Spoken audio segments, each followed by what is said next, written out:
We're about to get underway with the first ever street course race in NASCAR. Green flag is in the air. Cole Custer jumps out to a big lead as he goes down the front stretch into turn one. Here they come, first time into turn number one. That's the 90-degree left-hander, Cole Custer with the lead. John Hunter Nemechek to second. You've got Austin Hill in third. Everybody minding their manners, minding their P's and Q's. They exit the right-hander 2 and head to Dale Jr. in 3, 4, and 5. Down this long back straightaway, about 140 miles an hour before they're going to break for turn 4. They practiced this morning. They understand the speed, but can they do it in a pack, single file so far? Nobody really looking at trying to make passes here. Couple cars now back in the pack going side by side, but right now everybody getting through a very tight part of the racetrack in one piece. Clean and green so far, but now a hard braking zone coming into 6. And again, Custer away with the lead. Everybody single file, everybody hard on the brakes, and everybody minding their manners as they race to 7th and Michigan Avenue.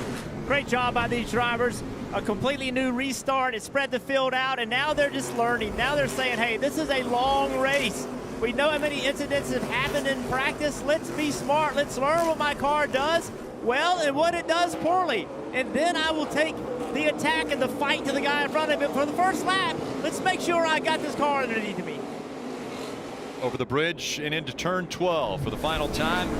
He led the field to the green flag and also looks as though he's going to lead lap number 1. Cole Custer out in front, chased by John Hunter Nemechek. An early pit stop for the 44. As H. Karam has made his way onto pit road and looks like the right front damage already. Yeah, heavy right front damage. You see the sparks from the suspension pieces dragging on pit road all the way down, looking to his right for his pit stall. Sage Karam and the 44. Let's take a look what happened exactly. Oh, right front lockup. Looks like it's already down at that point. That is heading into turn 12. 11. I think that was 11. So they're going to go to work on the right side, see if they can change that right front tire and get him back out on course. Here's Custer once again. And Custer on his way to Bagman. Here he comes, out 5 now down the straightaway. He's going to go late on the brakes. And now, not to lock the brakes up, he's going to skim the inside of turn number 6. That's what everyone is doing. That's where the speed is. That's where everybody wants to be. Over the bridge, down the hill, another 90-degree right-hander. That's turn 7. Right along with the 6 car, Brendan Poole right here. Great shot. Look how tight these corners are. Look at what, this is the bottom of the race car, but watch this right here. Watch this elevation change. Downhill, staring at a wall, a right-hander into turn 7. Now watch this sweeping corner. Watch this. Right against this wall on the right. Now uphill, climbing the hill. Gets to right to the center. Now he's going way downhill. Now he's going to swing to the right. Back in the gas. Heavy braking zone right in front of me. Then back in the throttle as quickly as you can to climb this hill to climb back over the bridge. Brendan Poole on a lap. And again, running right along the front bumper as you've got the pit stalls on the right side, grandstands on the left, and the skyline of Chicago in the backdrop. See how Brendan Poole navigates turn 1. Here he comes. He's going to cut that corner. Not as close, though, as some of the others, but he will swing it wide. That's turn 1, and now he'll go wide driver's left, cut it back driver's right, skim that wall, swing it wide out of turn number 2. So far through turns 3 and 4 and 5, no big issues. I'm really surprised that these drivers aren't finding this more difficult. I think they're still, with the limited time they had practicing today, finding the limits of this racetrack. Here we go back to the lead with Cole Custer. There's John Hunter Nemechek, Austin Hill, Connor Mozak, the top 4. This is the area of the racetrack we were talking about earlier. This is Congress Plaza Loop that they're going around. See those cars moving around? That's turning and elevation change all at the same time. John Hunter Nemechek there in the purple number 20. Austin Hill behind him in the 21. Justin Allgaier, an Illinois native, in the 7. Chasing after that 19 of Connor Mozak. Great overhead shot of these leaders coming off the end of the front straightaway. that 90-degree left-hander into one. And while the leaders may be tiptoeing away for first and second, what a good battle now with Connor Mosack running in fourth, Allgaier in fifth. You got Hemrick in sixth. That's a good pocket of traffic exiting turn 2. You look at the cars taking slightly different lines into the braking zone. There's so many bumps in this braking zone of turn 4, and you'll see drivers changing their line slightly, trying to get advantages. Here's exiting turn 5. All the competition there swinging really wide out to the wall. So far, so good. Right now, Gotta run at you. Looking at Connor Mosack there to the inside. Justin Allgaier's ready to dance. He's ready to go, but he's got to get by him. Can't do it. Here he comes over the bridge, down the hill into 7. Allgaier just waiting for a lane to open up. As you're watching these drivers learn, remember, 50 minutes of practice. That's it. That's all the time they've ever had on this racetrack.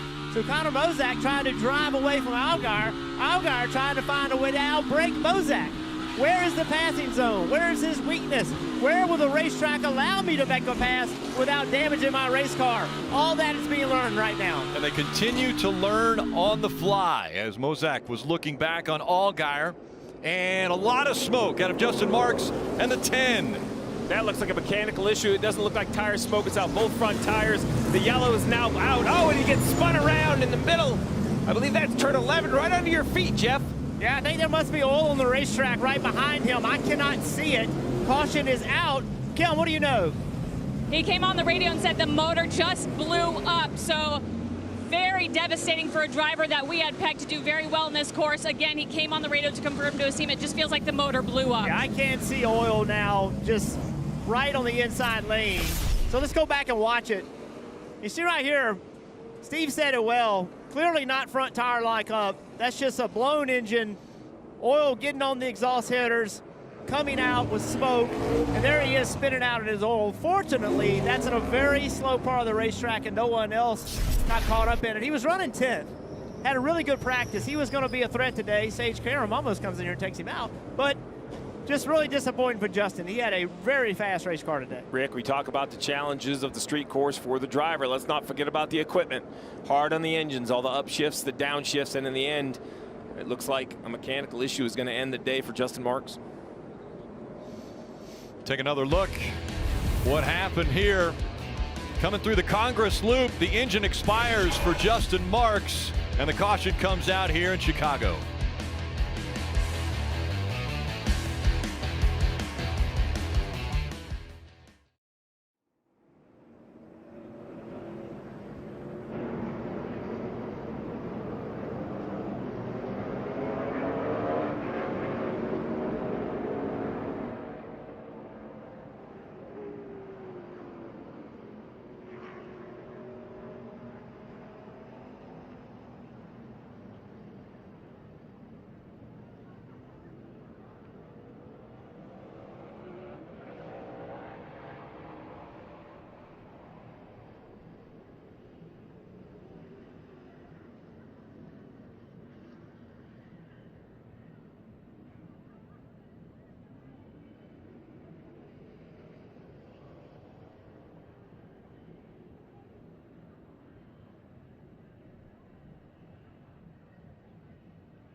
the third largest populated city in America, and it has produced some amazing groups, singers, musicians, including Chance the Rapper, as well as Chicago. Think about Chicago and the song Saturday in the Park. I think it's around the 4th of July. Well, we are celebrating Saturday in Grant Park on this 4th of July weekend, and it all continues tomorrow on NBC. Countdown to Green starts at 5 o'clock. Then Cup Series racing at 5:30. We'll be simulcasting on Peacock as well. Peacock Pit Box located right there next to Buckingham Fountain. And DJ and Brad, all right, what have you seen and what have you been impressed with up to this point? Yeah, I think, Brad, the thing that this reminds me of is the first time the Cup cars went to Indianapolis Motor Speedway in 1994. I was there. That race started, and it was like everybody wanted to get through the first few laps and the first part of that race with no incidents right there, and everybody just kind of taking it easy. This is going to ramp up quite a bit. Unfortunate for Justin Marks, who we thought might be a part of the finish here today. But what have you seen? Yeah, I agree. I think everyone's done a great job of just making sure they can get some laps in. Hey, but I think Cole Custer took advantage of the field. Yeah. Everybody was asleep on that restart or the start. He took off and gapped everyone. But you're right. It's going to ramp up as guys get more and more comfortable, because that's the only way you can pass is to be aggressive in these braking zones. So it's coming. Yeah, we're going to get a lot more aggressive, as we talked about Justin Mark and the problem that he had. You don't see engine problems with these cars very, very many times, but especially with someone as accomplished as Justin Mark. But it did happen. He's out. We'll be back for the action to ramp up here as we get ready for the restart shortly.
NBC Sports coverage of NASCAR on USA is brought to you by Toyota.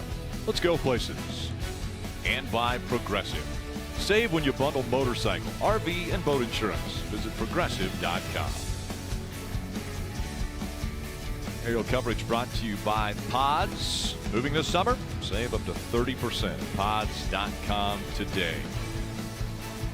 12 turns, 2.2 miles of street course here in Chicago, and there are places to watch all over up against fences. We've seen them on top of rooftops. They're watching from everywhere. Marty? Rick, we talk about how this is an event, so even when they're under green and also when they're under caution, this is the first race I've ever been to in my entire life where a DJ is in the middle of pit road hanging out. He's spinning the tunes for everybody, not only in the president's paddock right there, but everybody on the front stretch here. They can hear the music even under green. So, Steve, any request from the DJ here on pit road? I can maybe help you out here if you want. No requests. I've learned when you make requests, then you're open for free judgment, and I don't want anybody to judge my taste in music. But we were just up on top of that, the suites right there. Great view, great atmosphere. A lot of questions. I think that's what's really struck me, is that the curiosity of the fans. So many first-timers to a NASCAR event. We ran into one gentleman. He had all kinds of questions. Big Formula One guy, been to Formula One. What exactly is this class, that class? How does qualifying work? Had a lot of great questions about the event and the races this weekend. So, I mean, look at them. They're everywhere. Yeah. If there's an available seat, someone is filling it. A perch that they can enjoy the racing from, like the guys on the perches around the track for us. And want to check in once again with Bagley Jr. and Jeff. And Bagman, so just a few laps already in the books, but what have you seen from your vantage point? I've seen a lot of patience, and I've seen a lot of throttling back while they're trying to go as fast as possible. A lot of give and take over here in turn 1, turn 2. Not a lot of contact. Courtesy so far, but we know how that goes. Courtesy at the beginning gives way to chaos at the end. To Junior. Yeah, I'm seeing the same thing down here, Bagley, in turn 4. Everybody's being pretty smart about this first stage. I think the intensity will ramp up in stage 3 especially. Probably more toward your end of the track at stage 6. I think 4 and 5 really set up for a pass down that long straightaway into that braking zone. Yeah, I think just a ton of patience so far. But look, this is not that long of a race, and you don't have many laps to just sit there and be patient. And we know what's going to happen. People are going to get impatient and start trying to make moves, make stuff happen, especially, I think, on restarts. I think the first one was a very calm, the initial start, but I think everybody learned with this new restart procedure at this racetrack what they can and can't do, and now they're going to go on attack mode and try to pick up positions getting into turn 1.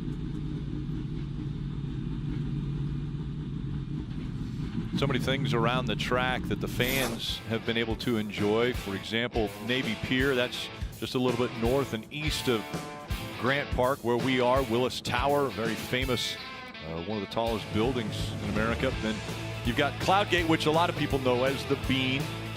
Grant Park where we are, with Buckingham Fountain, DeSable Lakeshore Drive, famous in itself. And a little further to the south is the Field Museum, Shedd Aquarium, Adler Planetarium, and of course the home of the Bears, Soldier Field. So many things right here that the fans are able to enjoy, take in. Soldier Field's looking good, Steve. And grass is green. That turf, the grass will be torn up about halfway through the season. You know, one thing I love about Chicago, among many things, is their, commitment to their sports. And I think that's why this race coming and NASCAR coming so cool. Chicago's one of those towns, ones like Boston, New York, right? You're not a casual sport. If you love the Bears, then you definitely, don't like the Packers.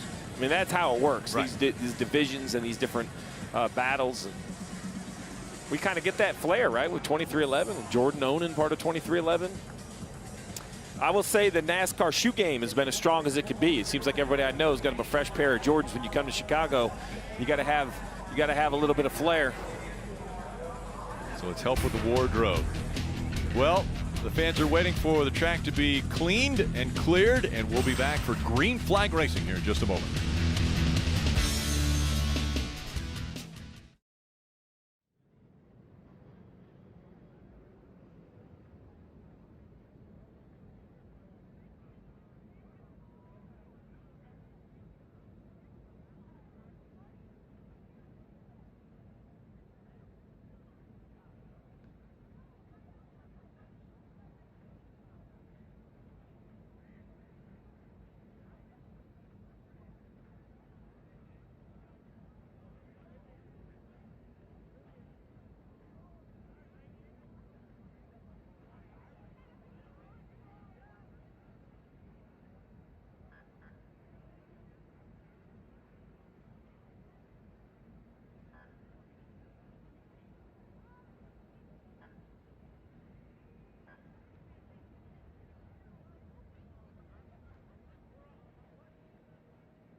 NASCAR fans, NASCAR Fan Rewards is free to join. All you have to do is sign up. You can earn points all season by watching races, which you're doing now, answering trivia, playing fantasy, buy race tickets, and more. Save your points, trade them in for free tickets, autographed merchandise.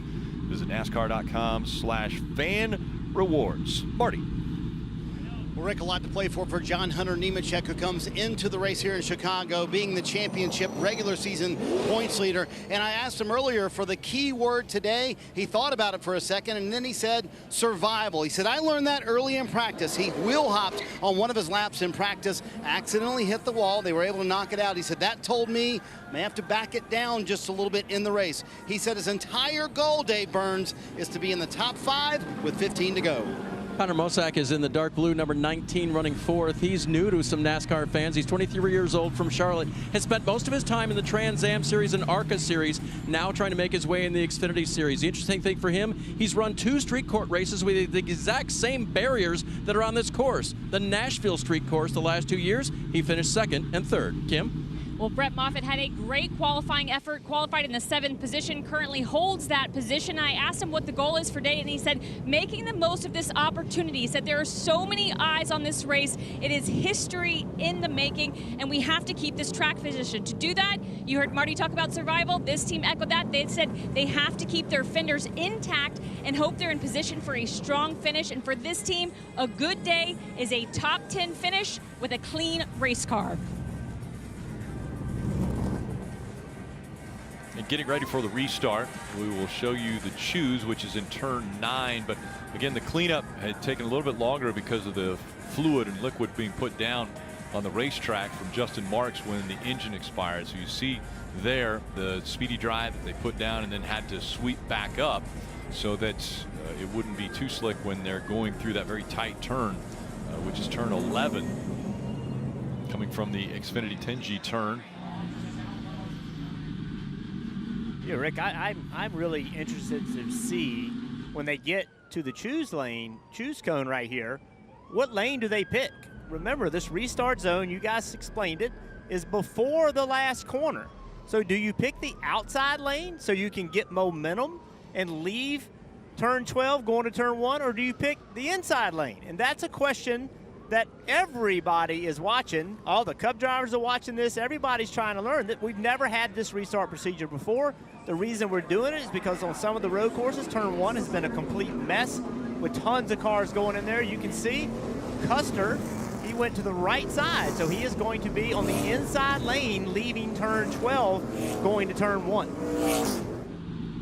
Everyone choosing which lane they're going to restart in as we ride along with Connor Mosack and the Toyota onboard off of Michigan Avenue and up Jackson Drive as we get ready for the restart. Again, the restart zone just over the bridge. And Cole Custer, John Hunter Nemechek, 1 and 2 as they come through 12 and back onto the front stretch. Again, that double zero.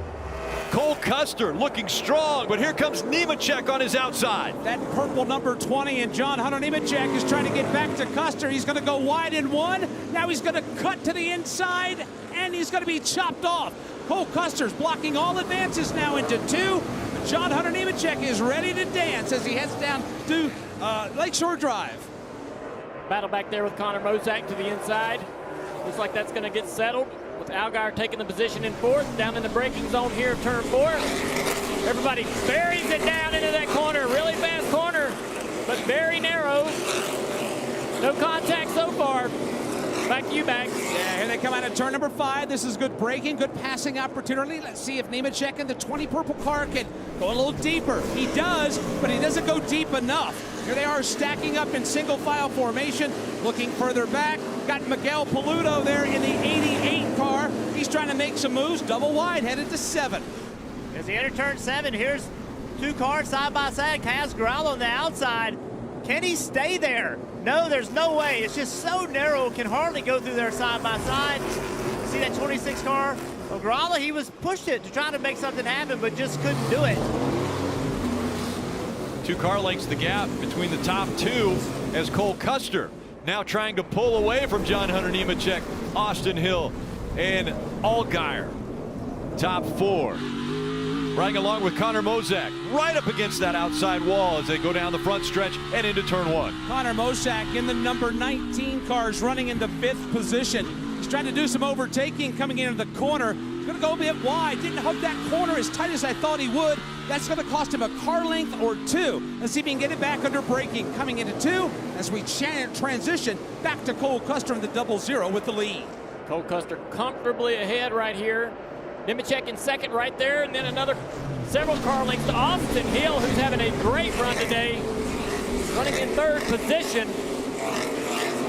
Almost hitting that wall through the middle of 3 or 4 or 5. Onto this long straightaway. Mozak under a little bit of pressure. Yeah, this straightaway is about 4/10 of a mile, and it's all about getting the car woed down, like Custer does, like Nemechek in the purple car. Battle for 3rd, Austin Hill in the 21. Justin Allgaier, the home state favorite, trying to make some noise. Can't do it quite yet as they head to 7.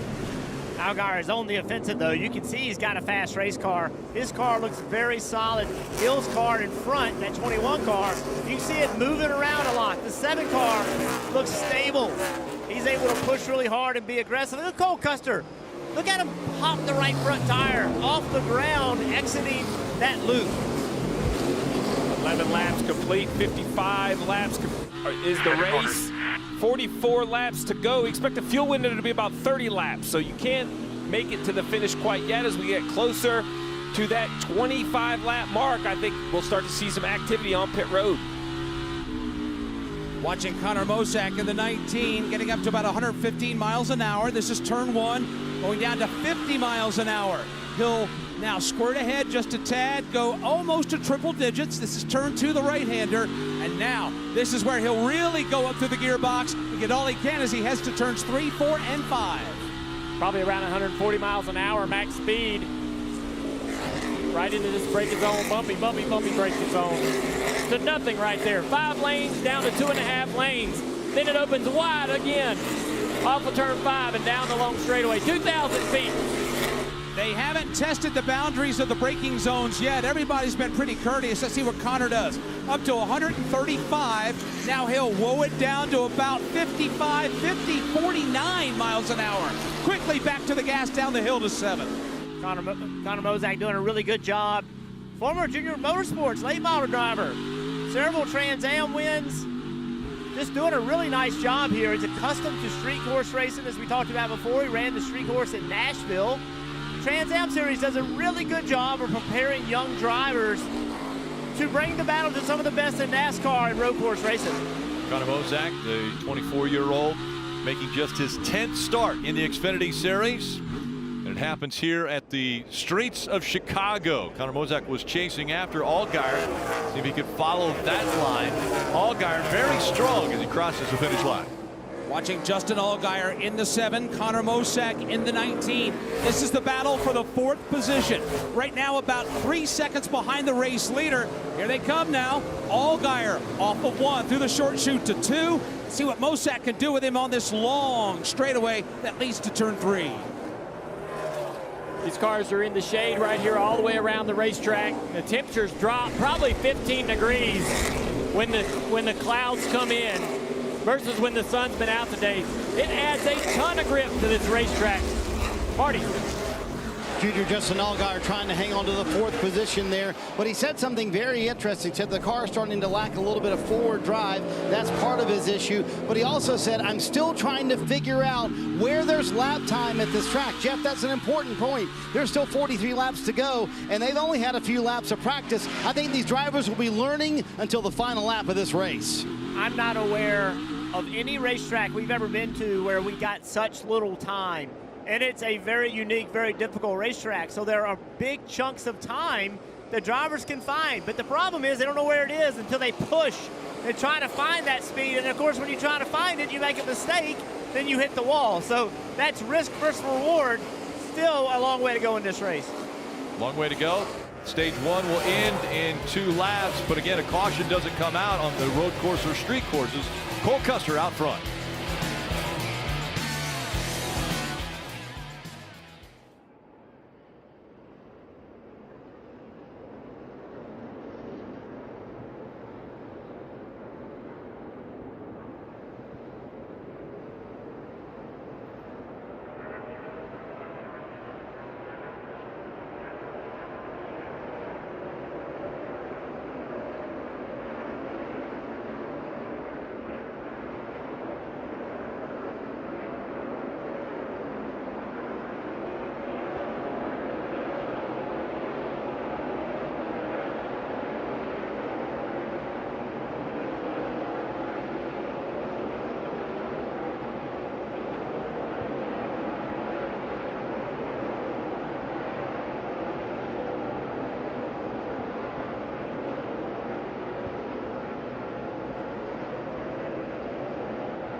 You're watching the NASCAR Xfinity Series Chicago Street Race. It's the Loop 121. The final lap of stage one about to happen on an oval.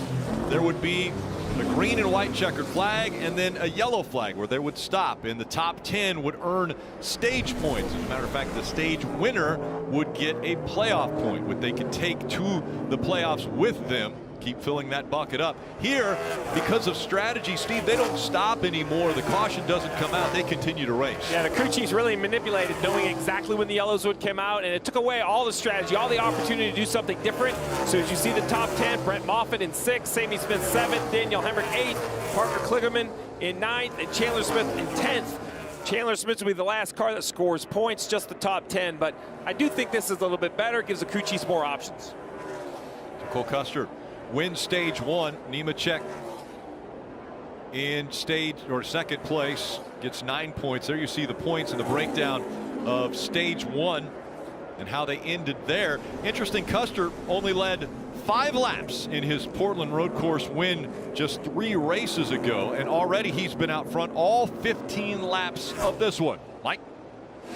Watching this battle that's been going on just outside of the top 5. Here comes the 11 of Daniel Hemrick, and he's got Parker Kligerman in the 48, Chandler Smith at the 16. This has been jammed up for the last 2 laps or so. Sammy Smith at the 18 found his way through, but Daniel Hemrick has got a lot of company at his back door. Normally, Bagley, when you see cars stacked up behind another car, that means the leading car is holding them up. And if that's the case, you're going to see that orange car, Parker Kligerman, get impatient and start pushing buttons and trying to make something happen. Where do you make that pass? How do you get forward momentum? The key is to get momentum on a corner like this, where you can gain on the straight and get in the braking zone. But that blue and white 11 of Hemrick's able to drive away on corner exit. So where do you make the pass? I think this is a great opportunity. The orange and white car, Parker Kligerman, too far back, 3-4 car lengths. He's going to need to be closer than that if he wants to make a move on that 11 car in front. Off the end of the front straightaway, they come into turn 1. That again, Hemrick in the 11. Parker in the 48 is able to close that down. They continue to race for the 8th, 9th, and 10th positions. Meanwhile, Chandler Smith has got a front row seat for the best show in the house right now. He too, just waiting for a lane to open up. You can see right there through turns 1 and 2, that seemed to be where they were gaining on Hemrick.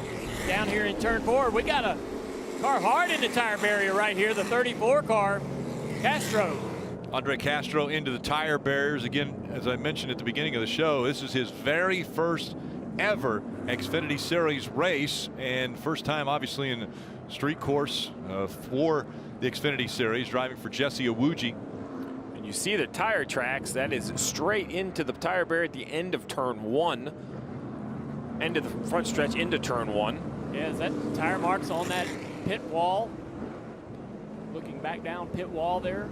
It does. Contact. It Like does. the car may have gotten out of control there in the braking zone. He's just kind of coming to the screen right here, just going straight, tires locked up. I don't know if he had a mechanical issue. Not sure if, I mean, he's obviously completely out of control still. I don't know what could put him in this position. Oof. Oh my goodness, and looking at that speed, I would say something definitely happened at the lift point or under braking.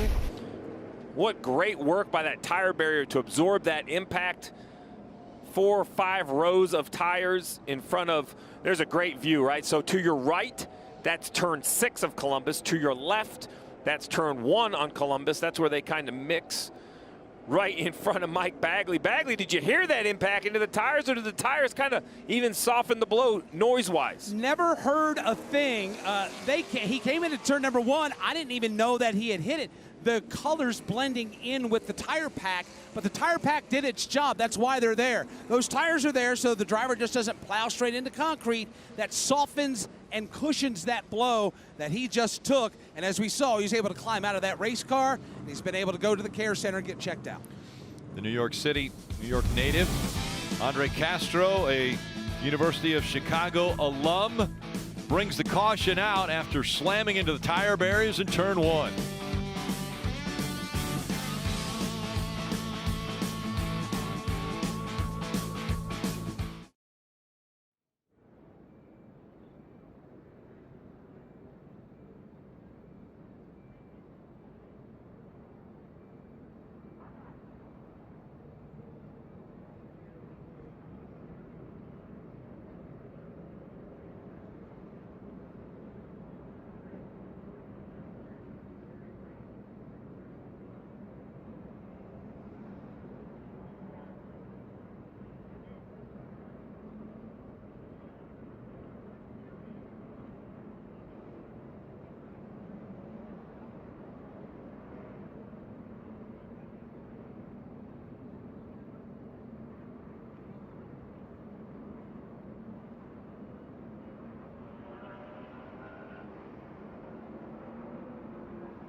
there are great sports cities in this country, and Chicago definitely near the top of the list, if not at the top.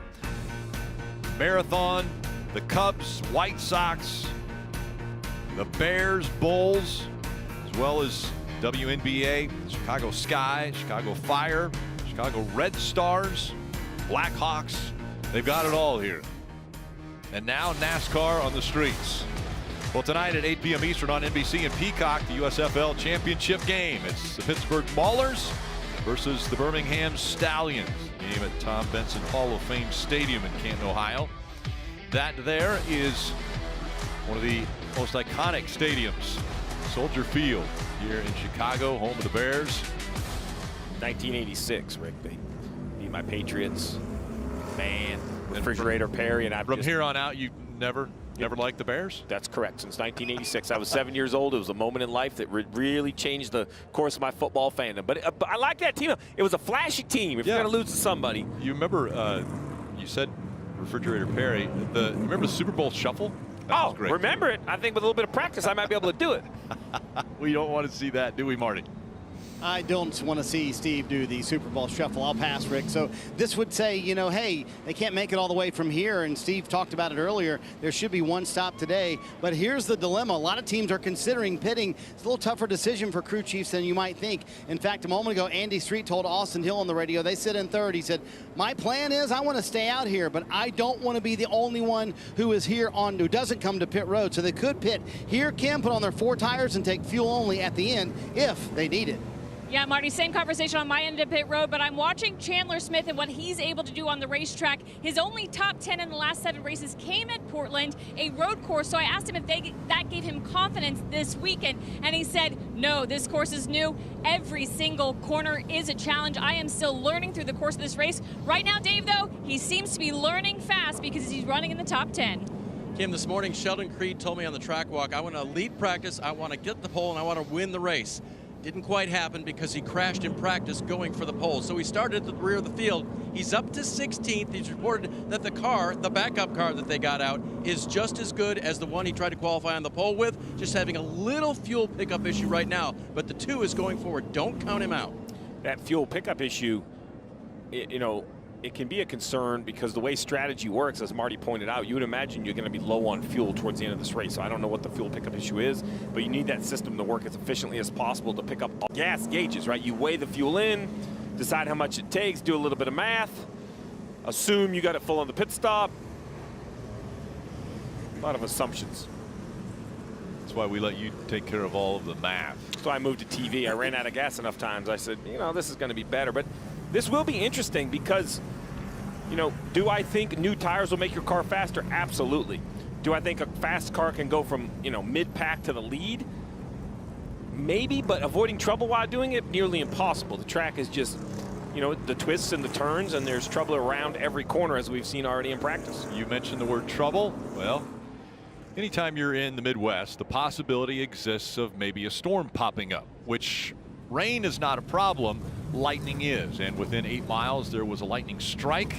And so, per NASCAR rules and what they have done in the past, it seems as though NASCAR hasn't claimed it has been close enough yet. But from our standpoint, there has been a lightning strike just outside of 8 miles. So we're waiting here to see if they're ready to go back. Well, I saw the 88 pit, now the 36, 39. So split decision. Leaders stay out. Back half of the fields come to pit road. The 1 of Sam Mayer. Here comes the 88, 39 of Sieg. So split decision, Kim. And Sieg on pit road right now. I talked with the team. They felt like because of their affiliation with SHR, they have really gained on their road course program. I know this is a street course, but likening it to road course. So Ryan Sieg on pit road right now.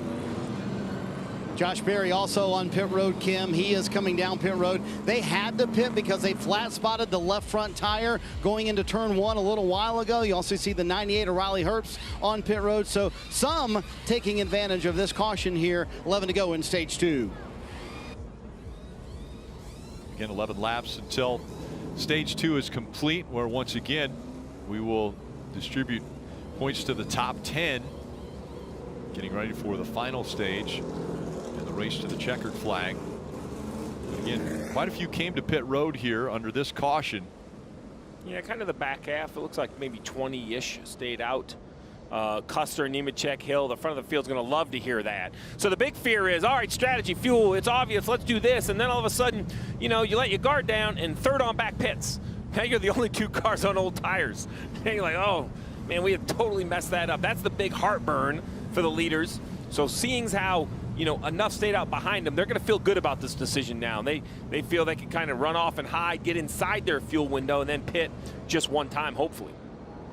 Again, the reason for the caution coming out, we had Andre Castro get into the tire barrier at the end of turn 1. And so the field still bunched up behind the pace car as they work their way around this 2.2 mile street course here in Chicago. Waiting NASCAR to let them know to double up 2x2 so that we can get the restart back underway.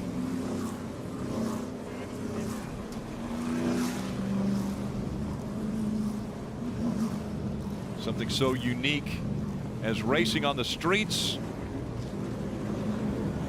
Chicago and any major city in America.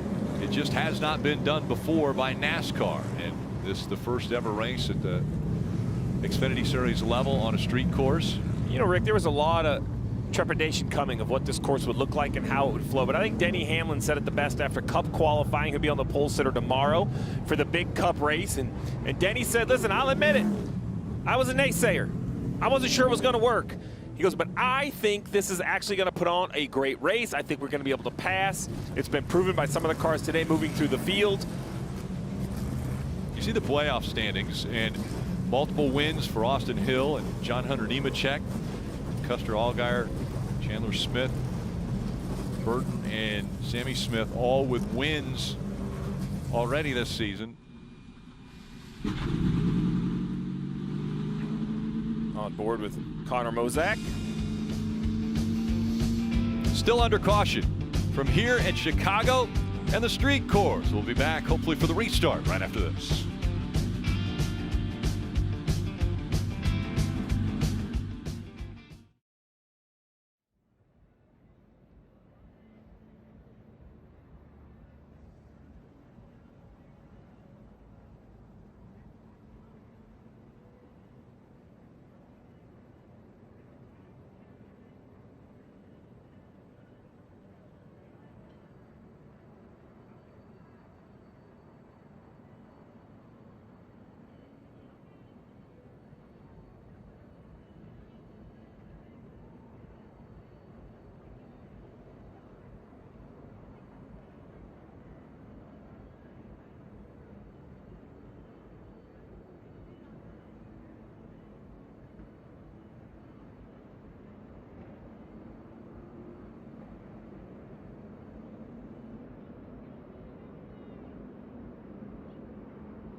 is taking place, and the field getting ready for the restart here. We're again in stage 2. Lap 6 of 15 in this stage. Closing in on the halfway point of the race. Again, 55 laps total. Through turn 12 or 11 up to 12, and coming back into the restart zone.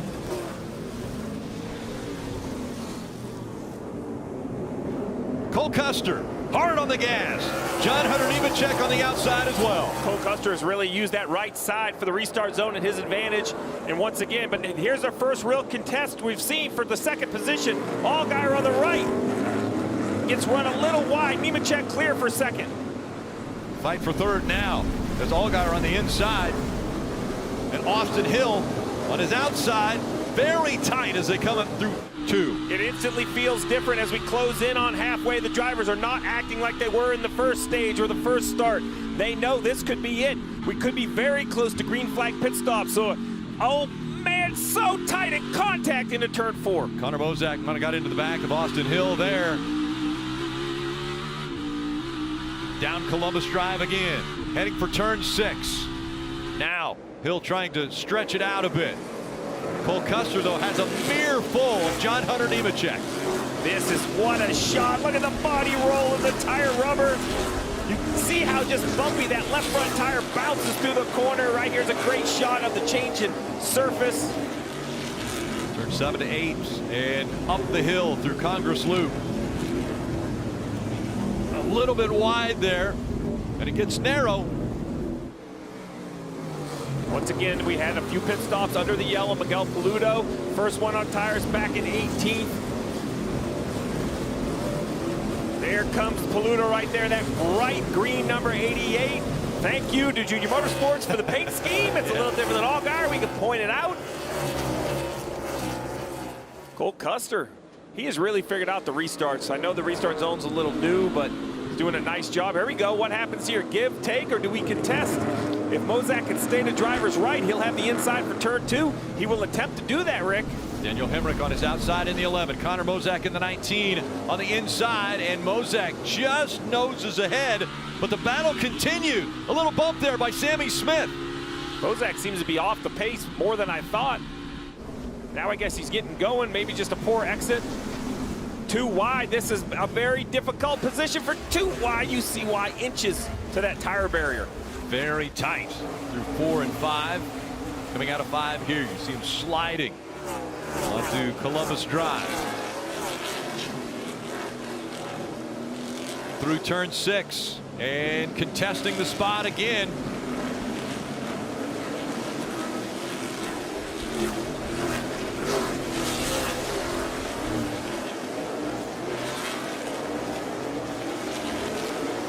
What a shot. That makes you, oh, here we go. Now a little pushing, a little shoving. What do our friends over at IMSA and IndyCar say? What are they? RG Bargy? RG Bargy. I love it. Sheldon Creed, maybe a little RG Bargy on Connor Mozak. Like street courses, we're going to have to use some street terminology. And the 2 of Sheldon Creed, he has been aggressive all day long when others have been a little timid, all the way back to practice and qualifying, right? He's continued to push.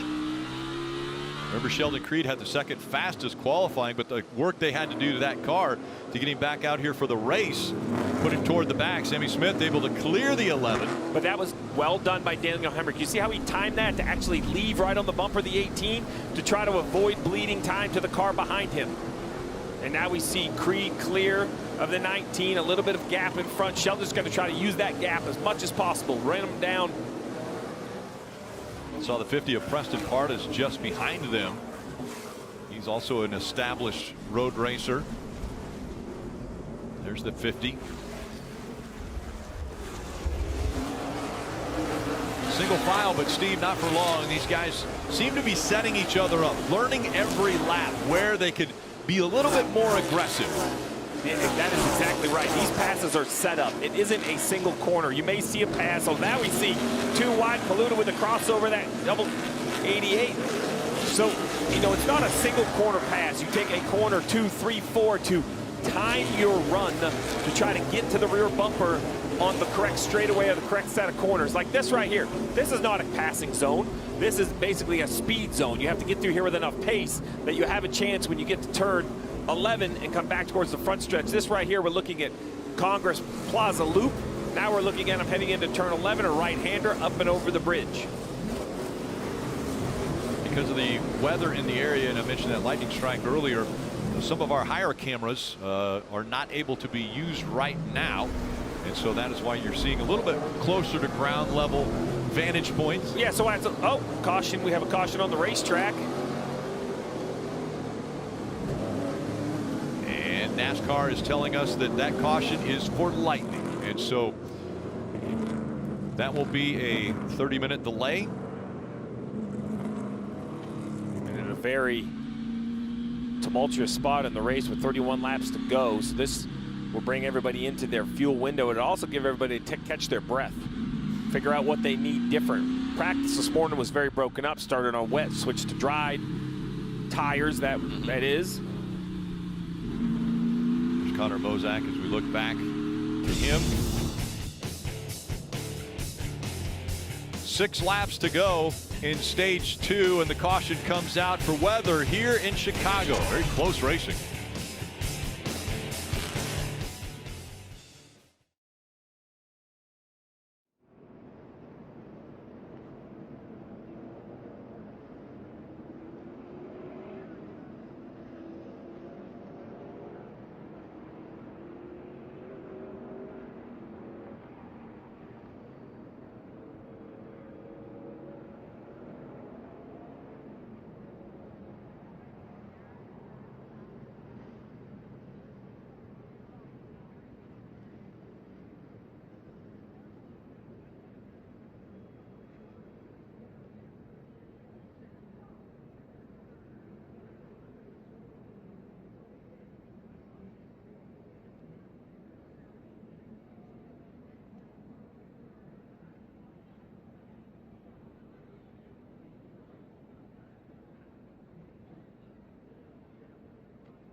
NBC Sports coverage of NASCAR on USA is brought to you by Credit One Bank, a credit card company.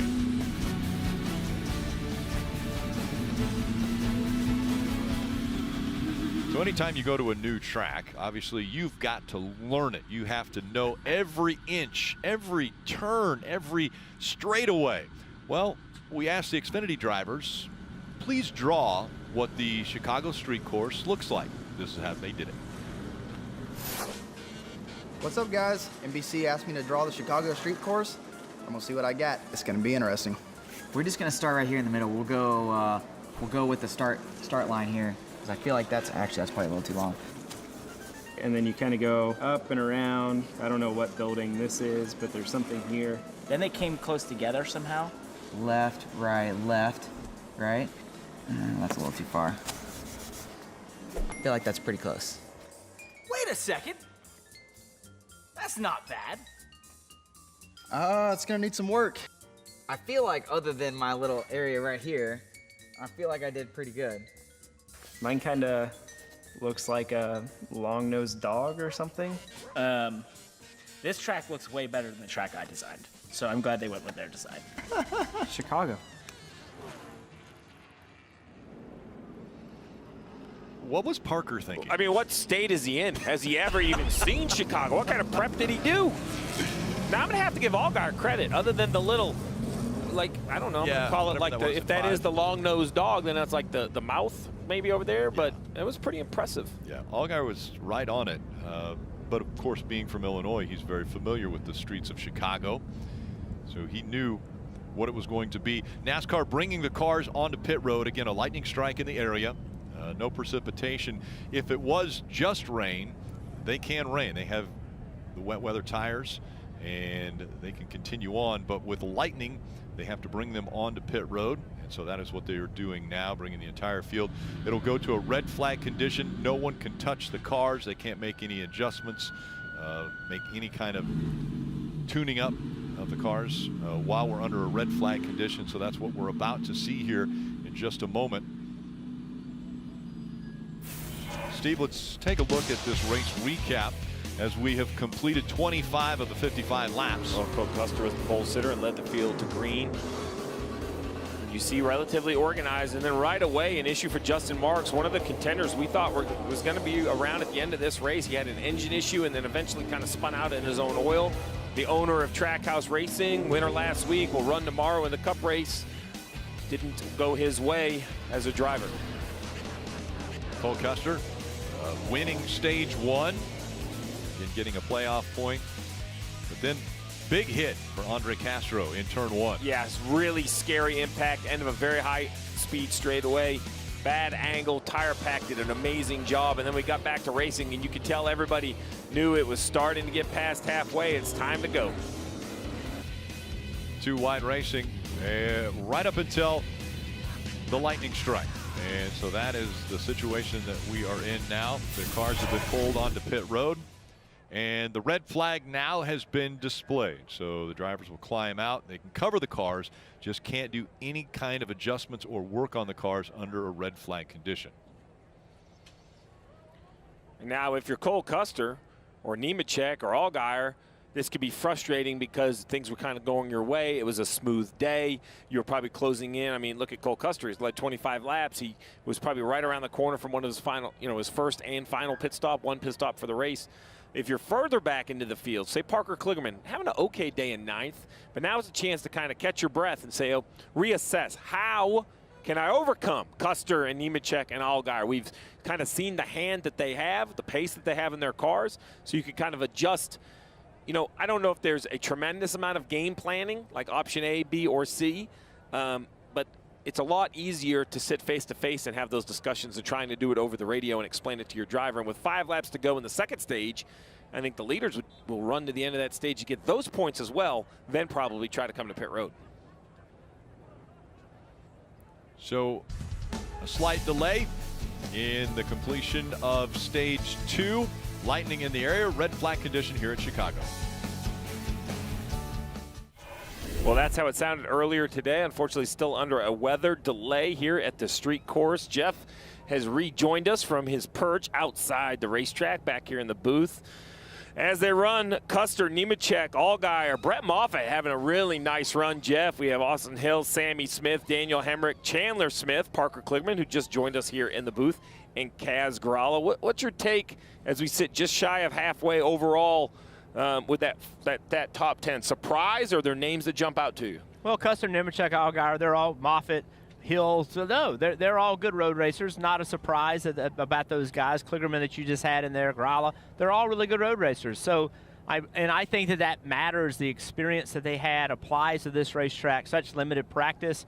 And I think that's a really good top 10. The one that is in 11th that we didn't get to was Creed. And Creed is driven up through the field. He had a problem, wrecked in qualifying, going for the pole, had to start in the back, and he's driven up through this field in 11th place. You're going to hear more from him when this race gets going. So we just talked to Parker, and I was kind of, inquiring with him, what was the biggest surprise after walking the track? And probably for me, it's turn 4, right? I thought turn 4 was going to be a very heavy braking, real slow first gear corner, but that 4-5 combination has really turned into a sweeping, high-speed area. What's the area of the track that perhaps has shocked you the most? Well, that one, that area, when I went out in the pace car this morning and we took those rides, I recognized how fast it was. It's a sweeping corner. It's not a heavy braking, stop, point, shoot, standing to gas. It's more of a sweeper. The rest of it, really hasn't surprised me. When I looked at, when we were here a few weeks ago and we looked at turn 7, we looked at turn 11, turn 12, all of those things looked really tight to me and slow, and that's what it was. The straights are amazing how long some of them are. Yeah, a lot of speed around the racetrack. We have just been given the word that the Xfinity Series will resume tomorrow morning at 11 a.m. Eastern on USA. Again, 11 a.m. Eastern on USA. This is a statement we received from NASCAR. It says, due to the potential for continued lightning strikes and in the interest of public safety and caution, the facility needed to be evacuated. NASCAR had hoped to resume activities, but not until city officials allowed fans to return to the grandstands. The forecast for lightning extends into the next several hours, forcing NASCAR to postpone the NASCAR Xfinity Series race until tomorrow morning. And again, 11 a.m. Eastern, the Xfinity Series race will resume with 30 laps to go. That will be on USA. And again, countdown to green at 5 o'clock on NBC and Peacock for Cup Series racing at 5:30. But there is the winner of the Xfinity Series race from the streets of Chicago. All smiles for Cole Custer. It has been determined that they will not go back to racing here on the streets for the Xfinity Series. The NASCAR statement said the decision was made in the interest of safety for our fans and competitors in coordination with the city of Chicago's protocols for festival events. The safety of our fans is always paramount, and we will continue to adhere to city protocols for public safety for Sunday's event. So you see the unofficial results going across the screen, but Cole Custer, that's his 12th career win in the Xfinity Series, and he is the first winner on a street course for NASCAR in the Xfinity Series. The track preparations now are being switched for the Cup Series, and again, they will see the green flag approximately 5 p.m. Eastern time right here on the streets of Chicago. That will be simulcast on Peacock and of course delivered on NBC.